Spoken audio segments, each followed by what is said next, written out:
Mapagpalang araw po sa atin lahat. Vice ganda pahapyaw na binuking sina Alden Richards at Catherine Bernardo. Ikinagulat ni Catherine ang mga pahapyaw na sinabi ni Vice ganda tungkol sa kanila ni Alden. Sa concert niya Darren Espanto na ginanap sa Araneta Coliseum kung saan special guest nga ito nga si Vice ganda. Punong-puno ang Araneta at maraming personalidad sa showbiz ang nakita sa concert ni Darren.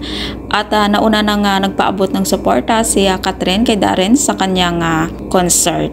Samantala, isa din sa inaabangan na special guest ni Darren ay si Vice ganda, kung saan puro tawa na lang ang nanonood kay Vice dahil sa kanyang mga nakakatawang paandar at mga biro nito. At talagang hindi mawawala kay Vice ganda ang bumanggit ng mga pangalan ng mga kilalang personalidad sa showbiz pag nasa entablado na ito. At hindi nga nakaligtas si Catherine Bernardo kay Vice ganda nang tawagan niya ito, at kitang-kita na tawang-tawa si Catherine nang banggitin na ni Vice ang estado ng kanyang buhay pag-ibig.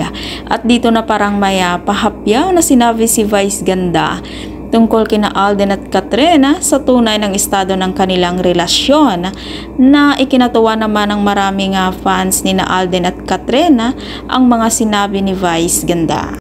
At kung ikaw hindi pa nakasubscribe ng aking channel, mag-subscribe ka na sa aking channel, Ives Velasco. Maraming salamat at mapagpalang araw po sa ating lahat.